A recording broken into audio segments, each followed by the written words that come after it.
Hello and welcome to JK civil services. तो दोस्तों join करिए हमारी ऐप को, जहाँ पर आपको रेगुलर क्या मिलेगा, टेस्ट सीरीज़ मिलेगी और पैड बैचेस में आप लोग ज्वाइन हो सकते हो। ज्वाइन करिए हमारी टेलीग्राम की ऐप को, जहाँ पर आपको रेगुलर पीडीएफ्स और वीडियोस मिल जाएंगी और लिंक जो है आपके डिस्क्रिप्शन बॉक्स में है। तो चलिए आज जो है हम लोग स्टार्ट करते हैं अपना नया टॉपिक, कम्युनिकेबल डिजीजेस। बेसिकली आपके सिलेबस में जो है दो चीज़ें हैं, एक तो कम्युनिकेबल और दूसरा नॉन कम्युनिकेबल।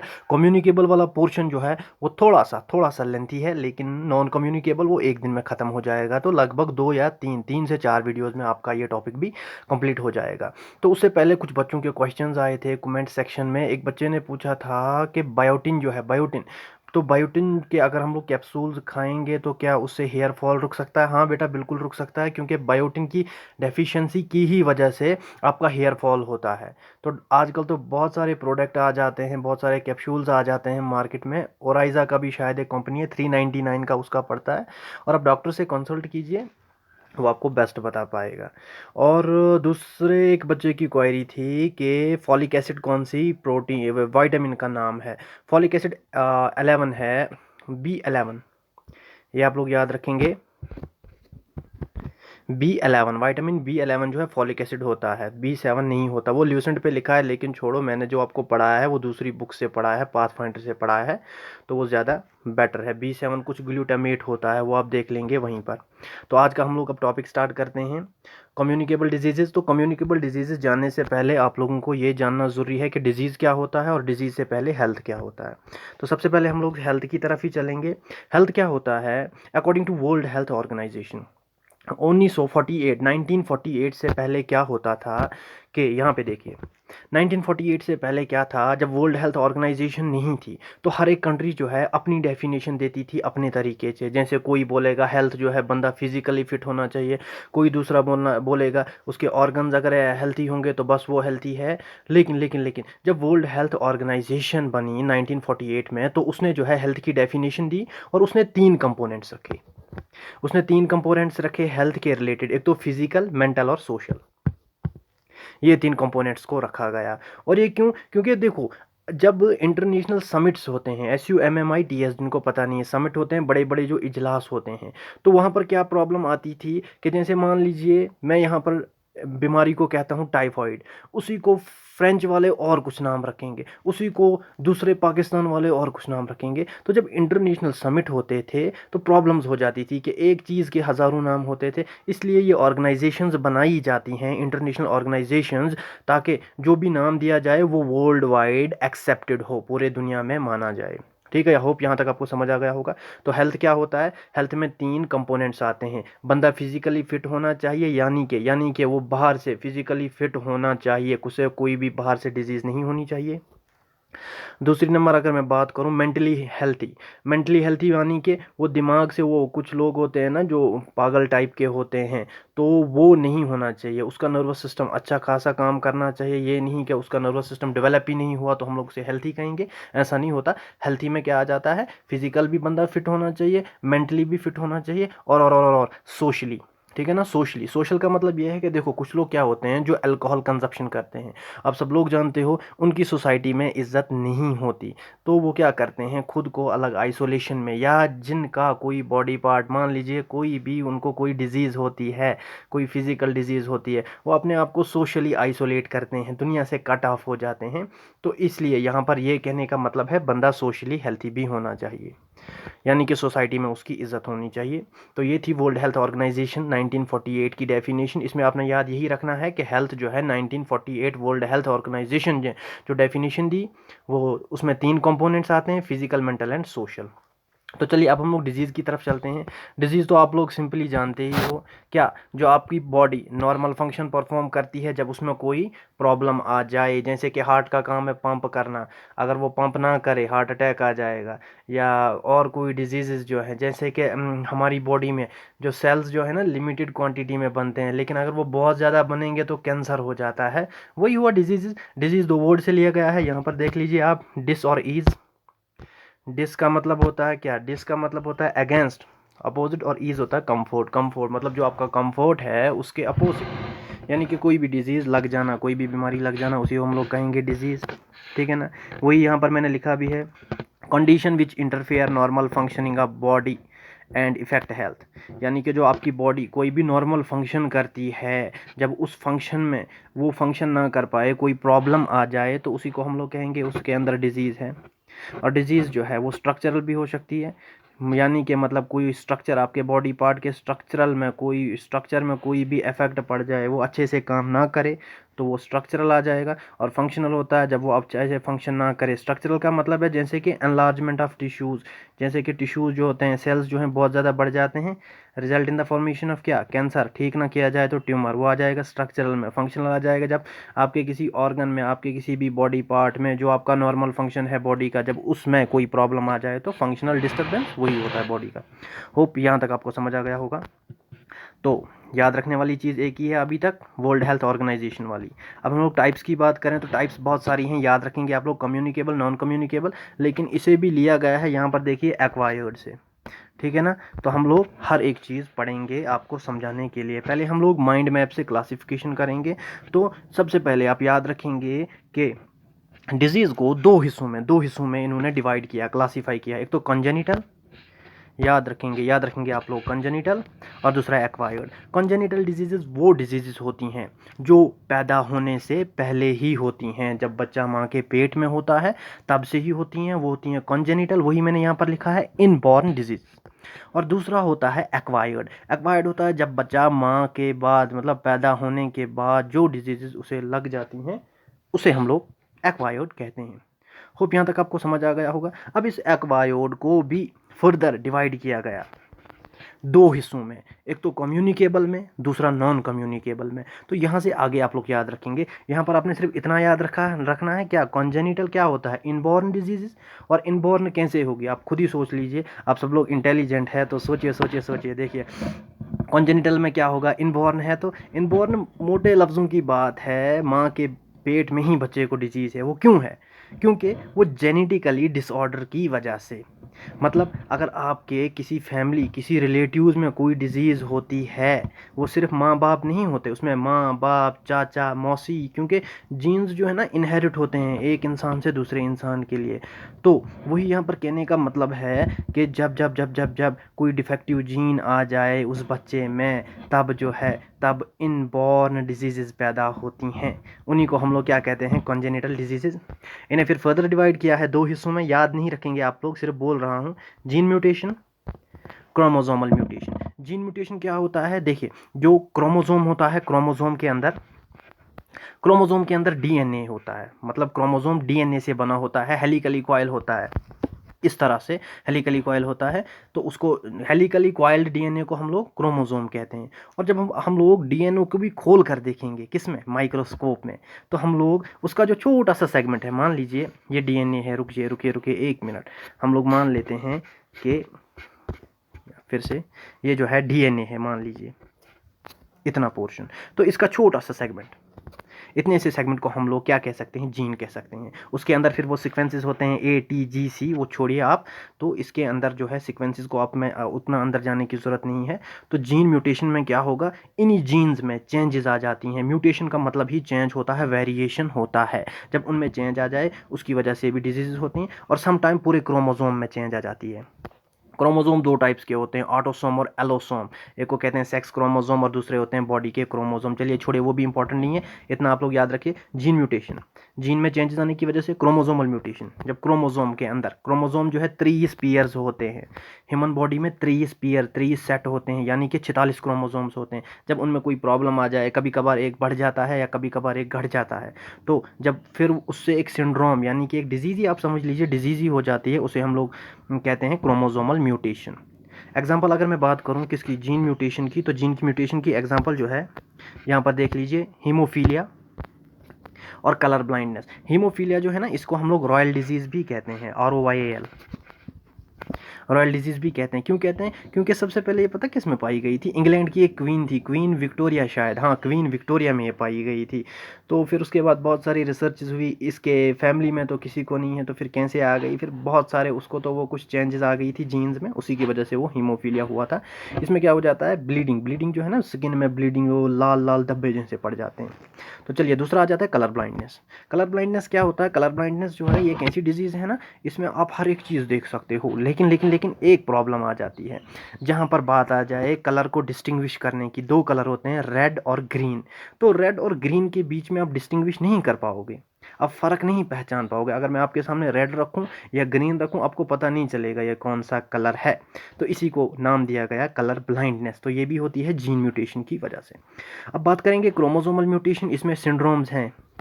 कैलीन फिल्टर सिंड्रोम, कुछ लोग इसे लाइन फिल्टर भी पढ़ते हैं कि साइलेंट रखते हैं, लेकिन कैलीन रियल वर्ड है। तो दूसरा आ जाता है डाउन सिंड्रोम। उसके बाद भी बहुत सारे हैं, टर्नर सिंड्रोम है और भी बहुत सारे सिंड्रोम है, वहाँ जाने की ज़रूरत नहीं है, ये सिलेबस में भी नहीं है उतना। तो कैलीन फिल्टर सिंड्रोम जो है ना, इन सिंड्रोम में क्या होता है ना, अगर मैं आपको मोटी बात बताऊँ, मोटे लफ्ज़ों में समझाऊँ, सिंड्रोम्स में क्या होता है कि बच्चा जो है ना, वो मेंटली मतलब ठीक नहीं होता, उतना एक्टिव नहीं होता, उसका दिमाग तेज़ नहीं होता। सम टाइम जैसे कि डाउन सिंड्रोम में गला जो होता है ना, गला, नेक जो होता है, नेक पोर्शन बहुत ज़्यादा वाइड होता है, चपटा हो जाता है। तो ये देखिए, ये जो नेक पोर्शन होगा ना, ये बहुत बड़ा होगा, चेहरे के कंपैरिजन में भी बहुत बड़ा होगा। आप इंटरनेट पे भी देख सकते हैं, और भी बहुत सारी प्रॉब्लम्स आ जाती हैं इन सिंड्रोम्स की वजह से। लेकिन मैम आप लोग याद रखोगे, मैन आप लोग याद रखोगे क्या क्या क्या क्या क्या दिमाग पर इफेक्ट पड़ता है। ठीक है दोस्तों, इतना इंपॉर्टेंट नहीं है लेकिन याद रखेंगे। तो एक्वायर्ड, अब एक्वायर्ड तो मैंने पहले ही बता दिया है, जब बच्चा पैदा हो जाए उसके बाद ड्यूरिंग लाइफ टाइम जब उसे कोई डिजीज़ लग जाए, उसे हम लोग एक्वायर्ड कहते हैं। अब इसी एक्वायर्ड को 2 हिस्सों में डिवाइड किया गया, एक तो कम्युनिकेबल और नॉन कम्युनिकेबल। ठीक है ना? कम्युनिकेबल डिजीज़ कौन सी होती है? कम्युनिकेबल डिजीज़ वो होती है, ठीक है ना, कम्युनिकेबल डिजीज़ वो एक्वायर्ड डिजीज़ होती है, समझ रहे हैं ना आप लोग? वो एक्वायर्ड डिजीज़ यानी कि नॉन इनहेरिटेबल, वो नॉन इनहेरिटेबल डिजीज़, मतलब जो पेरेंट्स से, जो रिलेटिव से ना आए, उसे हम लोग एक्वायर्ड कहते हैं। ठीक है ना?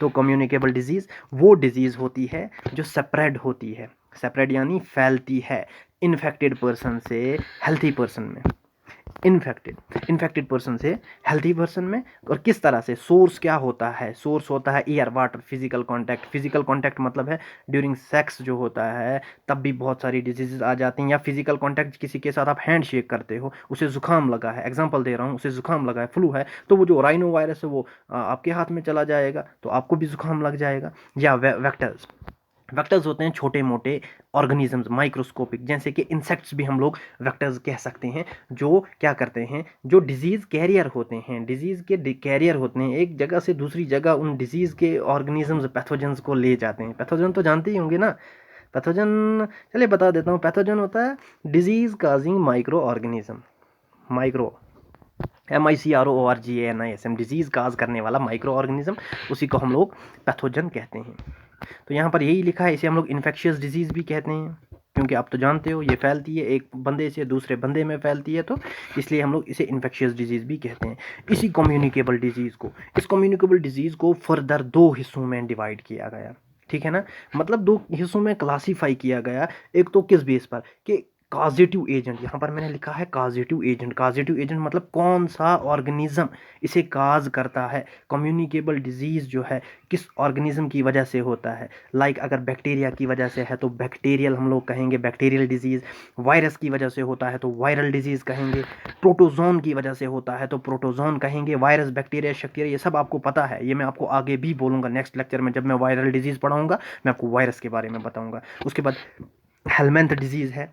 हेलमेंथ क्या होता है ना, हेलमेंथ आप सिंपली याद रखेंगे, helminth means worm, WORM, helminth means worm होता है, कोई भी वर्म, जैसे कि एस्कैरिस है, उसके बाद बहुत सारी और भी वर्म्स होती हैं। तो उनकी वजह से जो डिजीजेस होते हैं ना, उनको हम लोग हेलमेंथ डिजीजेस कहते हैं। ठीक है बेटा? तो हेलमेंथ जो है, हेलमेंथ क्या बोल रहा था मैं, मुझे वीडियो पॉज करनी पड़ी थी, एक बंदा आ गया था। तो चलिए, हेलमेंथ जो है इसमें वर्म्स आती हैं, जैसे कि मैंने अभी बोला एस्कैरिस, एस्कैरिस, और ये जब वर्म्स पेट के अंदर होती हैं ना, या आपके इंटेस्टाइन के अंदर होती हैं, तो ये बहुत ज़्यादा प्रॉब्लम्स काज करती हैं बेटा, ये बहुत बहुत बहुत ज़्यादा हाईली डेंजरस होती हैं। और जब अगर इनको निकाला ना जाए तो इंसान सूख जाएगा, बेचारा मर जाएगा 2-3 सालों में। और एक एग्जांपल बताता हूँ, टेप वॉर्म है, ठीक है ना, टेप वॉर्म। चलिए लिखिए TAPE tape, WORM tape worm. उसके बाद आप लिख लीजिए, अगर लिखना है fluke worm, FLUKE fluke, WORM worm. उसके बाद चलिए एक और राउंड वॉर्म भी है, पैरासिटिक वॉर्म्स भी होती हैं, बहुत सारी वॉर्म्स होती हैं। तो चलिए छोड़िए, इतना इंपॉर्टेंट नहीं है, जिसने नोट डाउन करना है वो नोट डाउन कर सकता है। फंगल डिजीजेज जो फंजाई से हो जाए, ठीक है ना, जैसे कि रिंग वॉर्म, फिर हम लोग रिंग गार्ड लगाते हैं, और रिकेट्सल्स। रिकेट्सल बैक्टीरियल डिजीज़ होती है, ये हम लोग सब आगे डिस्कस करेंगे। फिलहाल हम लोग इसमें सिर्फ क्लासिफिकेशन देखते हैं, और 2-4 लेक्चर्स में ये कंप्लीट हो जाएगा। टॉपिक बहुत लेंथी है इसलिए। और एक क्लासिफिकेशन में मैंने क्या बोली, कॉजेटिव एजेंट के बेस पर, जैसे कि बैक्टीरिया, वायरस, प्रोटोजोन, और दूसरी मोड ऑफ ट्रांसमिशन, ट्रांसमिशन जो है किस तरह से होता है। तो इसमें आ जाएगा कॉन्टेजियस। कॉन्टेजियस आप मोटे लफ्ज़ों में याद रखिए, कॉन्टेजियस वो डिजीज़ होती हैं जो डायरेक्ट कांटेक्ट में आने से हो जाती हैं। ऊपर मैंने बोला भी था, जैसे कि वो ज़ुकाम जो लग जाता है, या एड्स जो होता है। देखिए जब आप लोग सेक्स करते हैं तो डिजीज़ होती है STD। STD का मतलब ये है कि सेक्सुअली ट्रांसमिटेड डिजीज़, वही एड्स आ जाता है। एक्वायर्ड इम्यूनो डेफिशिएंसी सिंड्रोम है इसकी फुल फॉर्म, जो लिखना चाहते हैं। ACQUIRED acquired, IMMUNO immuno, DEFICIENCY deficiency, और सिंड्रोम तो आपको पता ही होगा, ठीक है ना। और नॉन कंटेजियस डिजीजेज वो होती हैं जो क्या, जो सेपरेट होती हैं, मतलब इनका सोर्स जो है ये हवा से फैलती हैं, एयर से, वाटर से। वाटर का जैसे कि वाटर से फैलती है कौन सी, टाइफाइड डिजीज़ वाटर से फैलती है, कॉलरा भी वाटर से ही फैलती है, एयरबॉर्न भी है, फूड से जब, जैसे फॉर एग्जांपल एक मक्खी है, मक्खी जो है कहीं चीज़ पर बैठती है, और मक्खी तो आपको पता है हर जगह, जहाँ जहाँ इसे कुछ भी मिल जाए गंदी चीज़ों में, हर जगह बैठती है। वहाँ से उठ के, मान लीजिए फीसिस से, टट्टी से उठकर आपके खाने पर बैठ गई, आपने वही खाना खा लिया, उस टट्टी के ऊपर वायरस था। वायरस क्यों था आपको पता है ना, ये वायरस या बैक्टीरिया जो है स्टूल के साथ, इस टट्टी के साथ जो है निकल आते हैं। तो मक्खी ने आपको वहाँ का, तो मक्खी यहाँ पर क्या बनी, वो बनी कैरियर, वो बनी कैरियर, ठीक है ना। तो वो वेक्टर भी हम लोग उसको कह सकते हैं मक्खी को। अब वो आपके खाने पर चली गई, आपने वही खाना खाया, तो वो जो है वो आपके पेट के अंदर वायरस या बैक्टीरिया चला गया, तो उसके बाद वो जो है डिजीज़ काज करेगा। तो उसी को हम लोग नॉन कंटेजियस कहते हैं। होप ये भी आपको समझ आ गया होगा। तो चलिए लास्ट बच जाता है कौन सा, नॉन कम्युनिकेबल डिजीज़ के बारे में। नॉन कम्युनिकेबल डिजीज़, नाम से ही पता चल रहा है, नॉन मतलब क्या है, नहीं फैलती। नॉन कम्युनिकेबल, अगर ए होता तो जहाँ भी जिस भी वर्ड के साथ ए लिखा हो ना, आपको पता भी होगा शायद, जिनको पता ना हो, जिस वर्ड के साथ ए लिखा हो उसका मतलब होता है एब्सेंट। ए जैसे कि ए सेक्शुअल रिप्रोडक्शन, तो ए सेक्शुअल यानी कि एब्सेंस ऑफ सेक्स, ठीक है ना, कि सेक्स के तरीके से रिप्रोडक्शन नहीं हो रही है, तो ए मतलब एब्सेंस। उसी तरह से नॉन कम्युनिकेबल, नॉन का मतलब होता है नहीं, आप याद रखेंगे सिंपली नहीं। तो नॉन कम्युनिकेबल डिजीजेज वो डिजीजेज जो सेपरेट नहीं होती। और इसकी टाइप्स की बात करूँ, 4 टाइप्स होती हैं, याद रखेंगे आप लोग। चलिए तो इसकी टाइप्स, एक तो आ जाएगा डेफिशिएंसी। डेफिशिएंसी डिजीज़ किस तरह से, डेफिशिएंसी होता है कमी, आप सब लोगों को पता है। तो कमी किसकी, जब जब जब जब जब न्यूट्रिशन की कमी हो जाती है, जिसे हम लोग मेल न्यूट्रिशन, MALNUTRATION, जिसे हम लोग मेल न्यूट्रिशन भी कहते हैं। तो जब मेल न्यूट्रिशन हो जाता है, यानी कि आपके बॉडी को जिन न्यूट्रेंट्स की ज़रूरत है, जिस खुराक की ज़रूरत है, जब आपको वो नहीं मिलती, तो तब जो डिजीज़ हो जाए उसे हम लोग डेफिशिएंसी डिजीज़ कहते हैं। एग्जांपल मैंने लिखी है, ख्वाशियोरकर और मेरस्मस।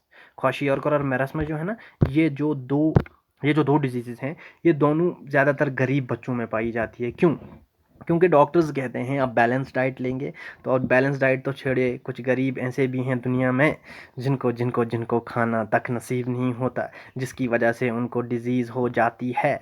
और ख्वाशियोरकर उसे हम कहते हैं मेल न्यूट्रिशन की डिजीज़ है। जब तक लिमिट में है तब तक हम लोग उसे ख्वाशियोरकर कहेंगे। जब सेवियर हो जाए, सेवियर जानते हो ना, बहुत ज़्यादा हायर लेवल पर डिजीज़ चली जाए, तो तब हम लोग इसको मेरस्मस डिजीज़ कहते हैं। ठीक है दोस्तों, उसके बाद हम लोग बात करते हैं दूसरी नंबर बात, डीजेनरेटिव डिजीजेज। डीजेनरेटिव डिजीजेज वो डिजीजेज होती हैं जिसमें आपकी बॉडी के सेल्स डीजेनरेट, मरने लगते हैं, डीजेनरेट होने लगते हैं। डिजीज़ की बात करें, अर्थराइटिस। अर्थराइटिस जो है ना, ये बेसिकली जॉइंट्स की डिजीज़ होती है। जॉइंट समझते हो ना, जोड़े, जिनको जोड़े ही कहते हैं उर्दू में शायद, तो जोड़े। और हार्ट डिजीज़ भी, जैसे कि हार्ट में आपके ये सेल्स जो हैं डीजेनरेट हो गए, मर गए, होल बन गया, हार्ट डिजीज़ हो गई, तो उसी को हम लोग डीजेनरेटिव डिजीज़ कहते हैं। बेटा ये लोग इंट्रोडक्शन है, आप लोग उतना नहीं सोचना कि बहुत ज़्यादा डेप्थ हो गया, आगे से 2-3 लेक्चर्स में ये कंप्लीट हो जाएगा। तो चलिए, कैंसरस, कैंसरस तो पता है ना, कैंसर क्या होता है। कैंसर होता है, मान लीजिए आपके बॉडी, आपके नहीं अल्लाह रहम करे, किसी भी बंदे के, किसी पेशेंट के बॉडी में क्या हो जाता है, क्या हो जाता है कि जो स्किन है ना, या जो सेल्स हैं, उनकी बहुत ज़्यादा ग्रोथ हो जाती है, हद से ज़्यादा, हद से ज़्यादा जब ग्रोथ हो जाएगी तो क्या हो जाएगा, उसी को हम लोग कैंसर कहेंगे। ठीक है ना। कैंसर भी बहुत सारे टाइप्स के होते हैं, पढ़ेंगे हम लोग, इंशाल्लाह पढ़ेंगे हम आगे। तो फिलहाल आप लोग थोड़ा थोड़ा ऊपर से आउटलाइन बता रहा हूँ। तो कैंसर में क्या हो जाएगा, अनलिमिटेड ग्रोथ ऑफ सेल्स, और अगर उसका ट्रीटमेंट वक्त पर ना किया जाए, वही सेल्स जो हैं आगे जाके एक आउटर में बुल्जिंग जैसा पोर्शन बना लेते हैं, एक मास बना लेते हैं सेल्स का, जो बाहर से दिख जाता है, जिसे हम लोग फिर ट्यूमर कहते हैं, TUMOUR। होप ये भी आपको समझ आ गया होगा। और फोर्थ वन जो है वो है एलर्जिक डिजीज़। एलर्जिक डिजीज़ तो आपको पता है ना, हम हर लोग बंदा कहता है एलर्जी, इसको एलर्जी है इस चीज़ से, उस चीज़ से। तो एलर्जेंस, जिस चीज़ से एलर्जी हो उसे हम लोग एलर्जेंस कहते हैं। ठीक है दोस्तों, जो उसे हम लोग एलर्जेंस कहते हैं। और इसकी एग्जांपल क्या है, अस्थमा और हे फीवर। चलिए दिखा देता हूँ, यहाँ पर लिखा है मैंने शायद, हाँ। तो अस्थमा और हे फीवर, अस्थमा क्या होता है, अस्थमा देखो उसमें वो पंप की ज़रूरत पड़ती है, क्यों क्यों क्यों क्यों क्यों, उनको भी बहुत सारी चीज़ों से एलर्जी होती है, अगर फ्रेश ऑक्सीजन ना मिले तो टपक जाएगा बंदा। उसी तरह से हे फीवर भी मैं नीचे ही एक्सप्लेन करूँगा। तो अगर बहुत सारे बच्चों की क्वायरीज आती हैं कि हमको PDF नहीं मिलती, तो बेटा अगर आपको JK सिविल सर्विस वाले प्रोवाइड नहीं करते, आप मेरा टेलीग्राम चैनल ज्वाइन कर सकते हैं।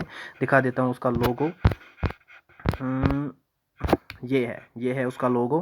साइंस कॉन्सेप्ट्स आप लोग लिखेंगे, आपको मिल जाएगा। और ये मैंने चैनल जो है, ये मैंने चैनल आप ही के लिए बनाया है, ताकि आपको PDFs रेगुलर मिल सके। और लास्ट पे देखते हैं, सिलेबस जल्दी से जल्दी कवर किया जाएगा, उसके बाद हम लोग स्टार्ट करेंगे क्या, उसके हम लोग स्टार्ट करेंगे अपने MCQs। तो उसके अब हम लोगों ने पढ़ना है viral disease, next lecture, next नहीं, चलिए अभी 30 मिनट की वीडियो बना देते हैं। तो वायरल डिजीज़, सबसे पहले आप सब लोगों को थोड़ा सा वायरस के बारे में मैं आपको बताता हूँ, वायरस क्या होता है। वायरस जो होता है ना, ये नॉन लिविंग नहीं, आप ये समझिए, ये लिविंग भी है और नॉन लिविंग भी है।